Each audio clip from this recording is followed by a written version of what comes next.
Amy, I hope you can do something about the food. It's not very good. What do you mean it's not very good? I'd like you to make me better bread. And they sell better oven to bake bread nowadays. Fine then. I will tell the housekeeper, Emanuela, about this. I am Amy Anderson, and I'm 35 years old. I am currently a full-time FX trader at home. I met my husband Eric, who is 2 years older than me at my previous work. First time, when we met, we were working for a small mail order company. My husband was in the pet food department and I was in the cosmetics department answering the phone calls from customers. Our company habitually flouts labor regulations, so we worked overtime every day and almost always got home the next day. We always looked forward to going out for a drink once a week after overtime with some of the same group of coworkers. Back then, when we worked overtime every day, we had nothing to look forward to. Even though we had a high salary due to many overtime, we had no time to spend, and the only thing we looked forward to was going out for drinks to relieve our unfulfilled feelings. I started dating my husband, who was a member of that group, and we got married 3 years ago. I quit my job when I got married and stayed at home for a while, but then started looking for a job I could do at home. I came across FX, bought a lot of books about it, gathered a lot of information on the internet, studied a lot, and started FX trading. And here I am today. Of course, it took me some time and it was not easy to earn money as I do now at the beginning. I bought my computer specifically for FX trading, opened a trading account, studied FX trading for several months and repeated demo trades for practice and traded with small amounts at first. I managed to develop my own style of trading FX and started earning consistently while continuing to study FX trading for a long time after that. However, my parents-in-law, Nicholas and Julia, who lived with me, didn't understand my work. Last year, Nicholas, my father-in-law, retired. Nicholas and Julia were living in municipal housing, but my husband invited them to live with us in our 3-bedroom apartment because Eric thought it would be difficult to live on their pension alone. I pay the rent for the apartment we live in. We were able to make a living thanks to my husband's salary from his work when I started FX trading. However, I have been paying the rent and all of the living expenses ever since I started earning money through FX trading. Dad, Mom, Amy will take care of the living expenses too, so feel free to do whatever you like. Thank you, Amy.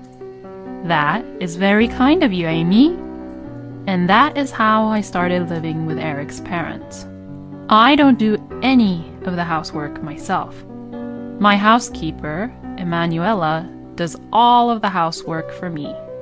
Emanuela is a great cook and does all of the other household chores perfectly, which has been a great help and support for me.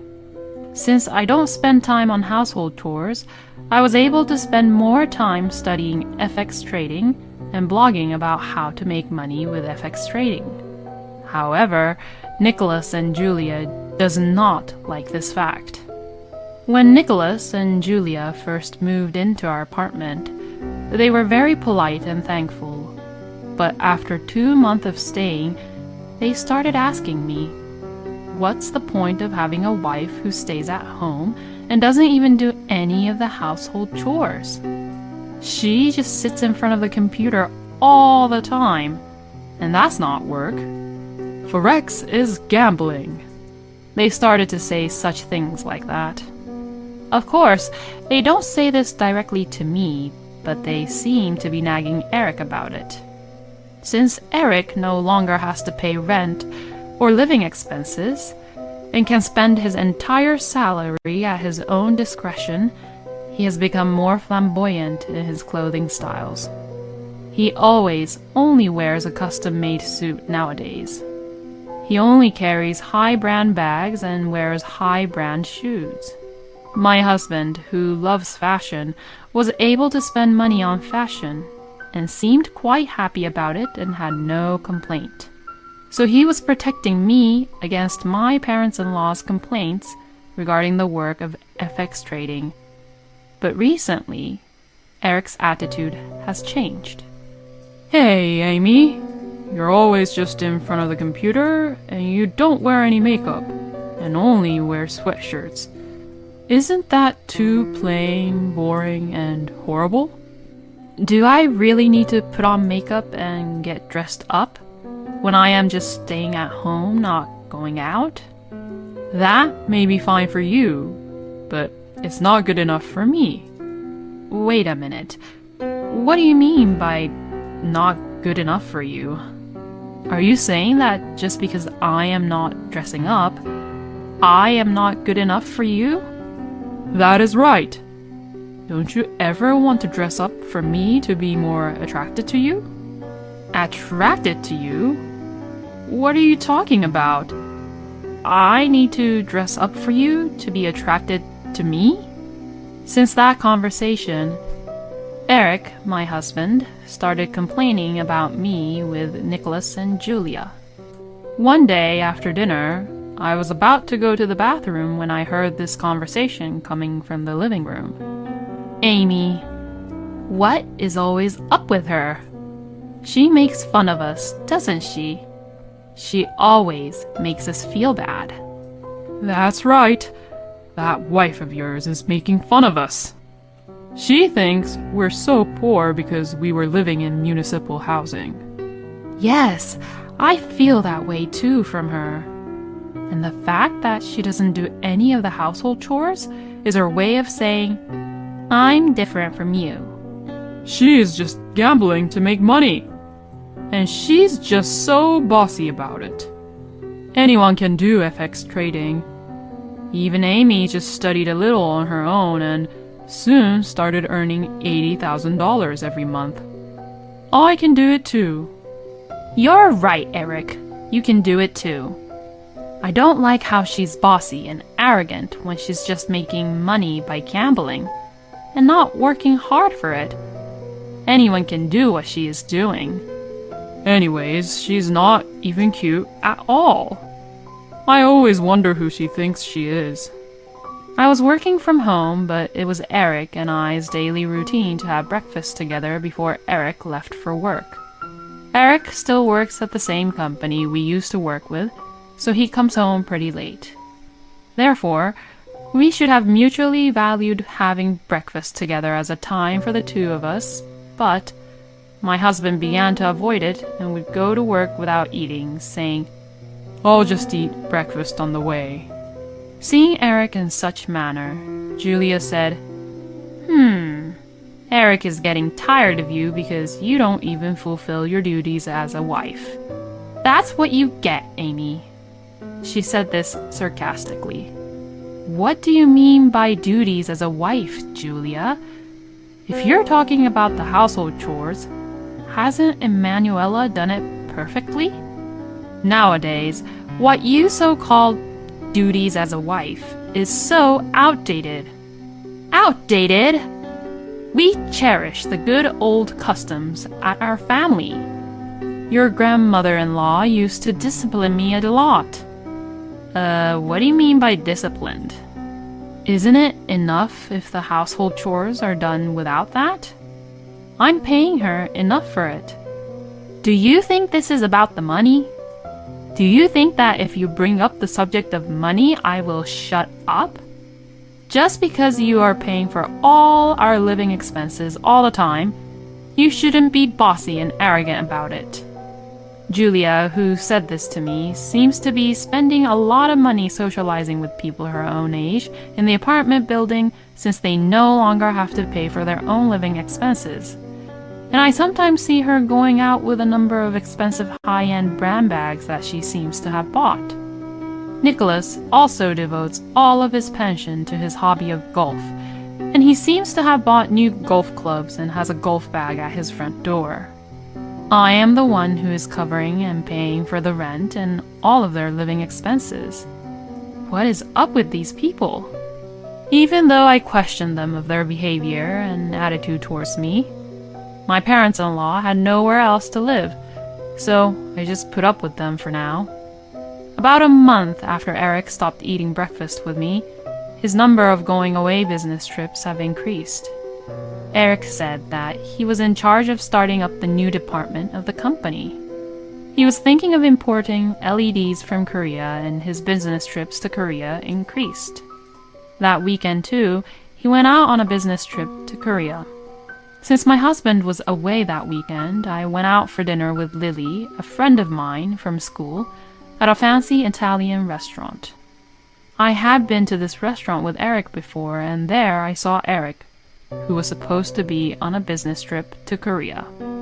Lily and I were having lunch on the terrace, drinking wine in the afternoon, and in a good mood, when Lily said, "Hey, Amy, isn't that your husband, Eric?"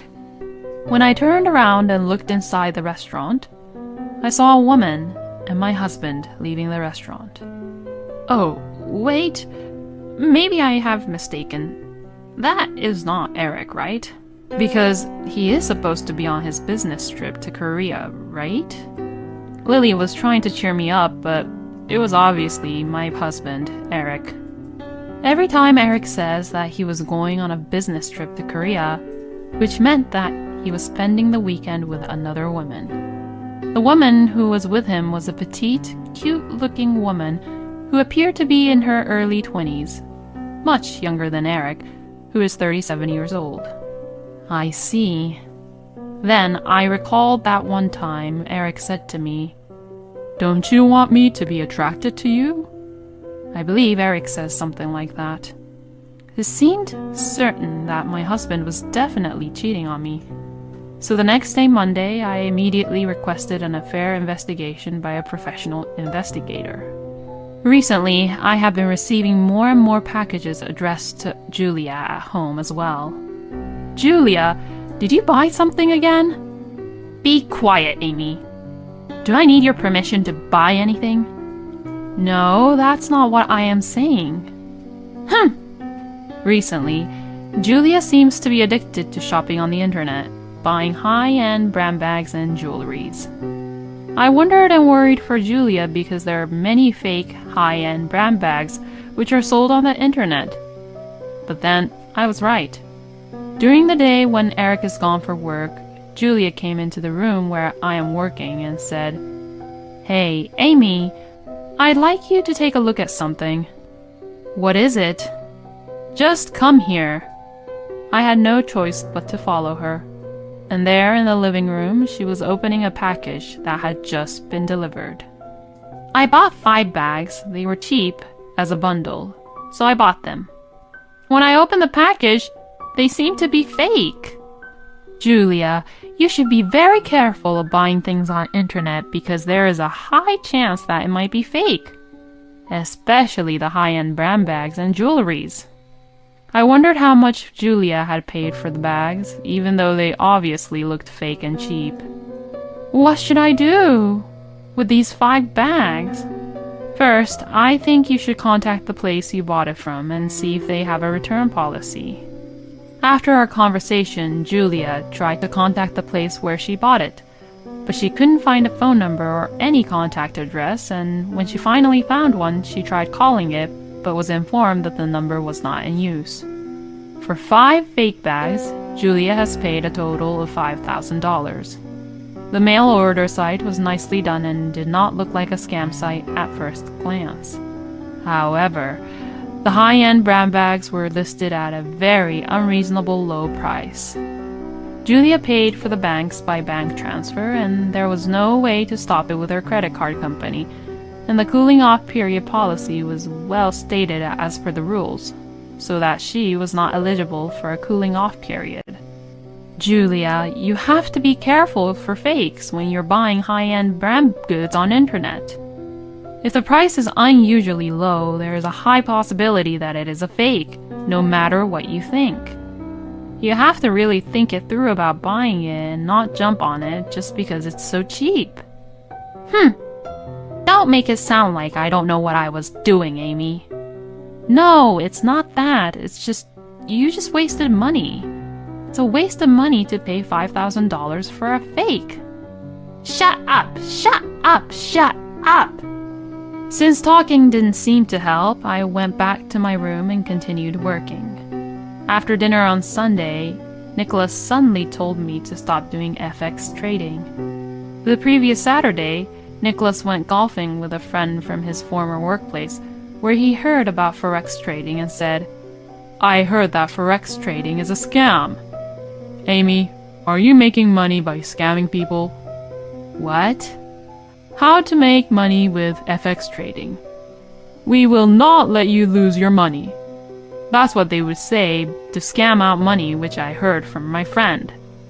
I heard that what you're doing is also a scam, Amy.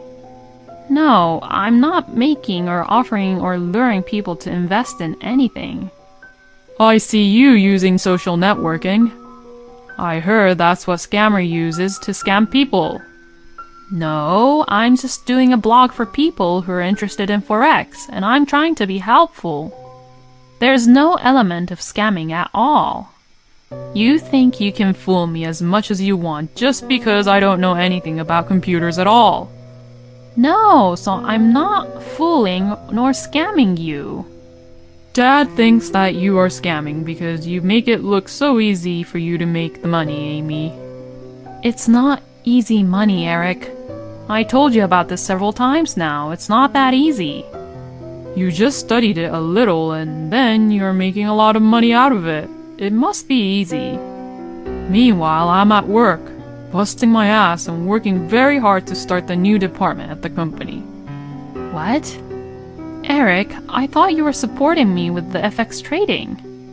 Do you want me to stop doing FX trading? If I do that, what will happen to the payments? We won't be able to even afford the rent. I can pay the rent myself. Since I'm the full-time FX trader, Eric and his family was able to live the lifestyle they are living right now. But my in-laws seemed not to be thankful of that fact and just complained and fussed about me being a FX trader.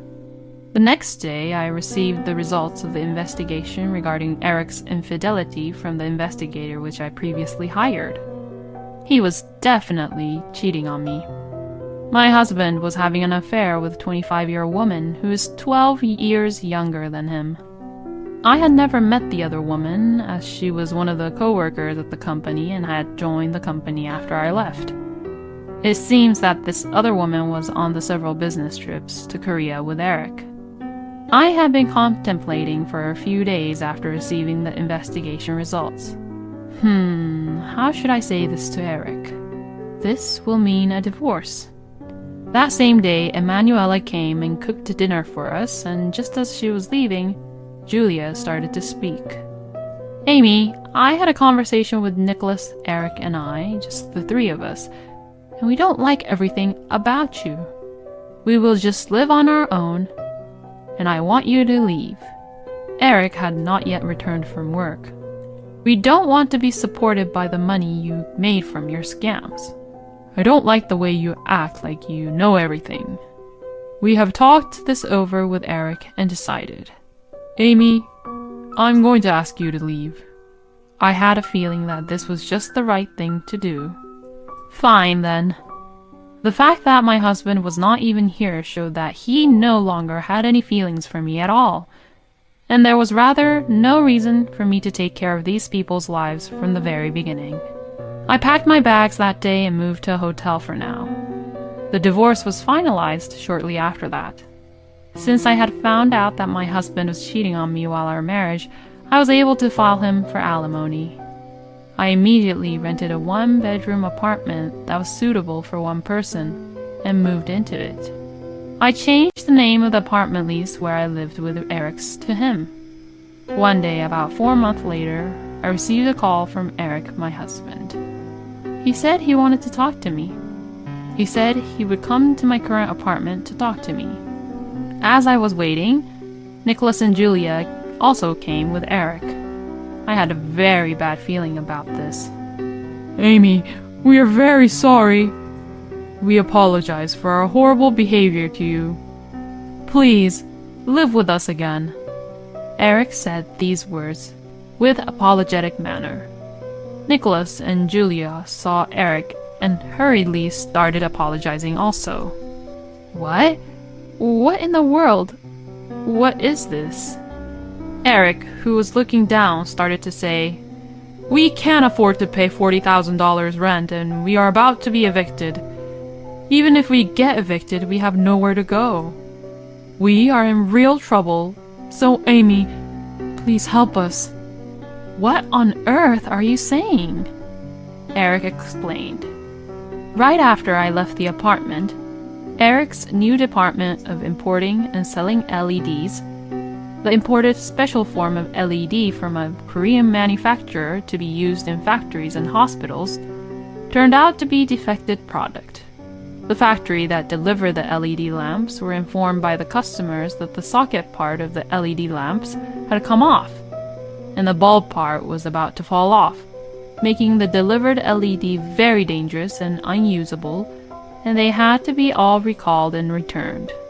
So, Eric contacted the Korean manufacturer, but since he didn't speak Korean well to begin with, he didn't know exactly what the contract was, and he couldn't return the products, resulting in a pile of defective inventory, and the new department was a total failure. Eric was fired from the company. Not smart of Eric to result in such way. Then Eric brought a computer from his small savings to become a full-time Forex trader, but he failed miserably by trading at high prices without even studying. In no time at all, his small savings ran out.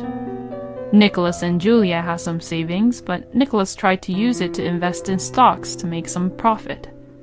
But he failed badly because he tried to sell the stocks at the wrong time. Eric and his parents couldn't pay the rent and had no money to even move out of the apartment, so Eric came to me to beg and apologize. "We are already divorced, Eric." "Yes, I know, but help us, please." "What happened to your pretty cute girlfriend who is 12 years younger than you?" "When I got fired from my job, I couldn't get in touch with her anymore." "Yeah, why would someone go out with a guy who got fired from his job?" "Amy, you're all I have left, so let's get married again. Let's get remarried and have another chance with me." "That's right, Amy, we realized that we were the one who was wrong. I am sorry, and this is from the bottom of our heart." "Amy, I apologize for what has happened. I misunderstood you. I'm sorry for calling you a scammer without knowing what Forex trading is. I am very sorry." "Amy, I am really sorry. So please, give me one more chance and let's start over." "No way, Eric." "Amy, don't say that. I'm sorry." "I'll never cheat on you ever again." "That's right, Amy. Eric will never cheat on you ever again."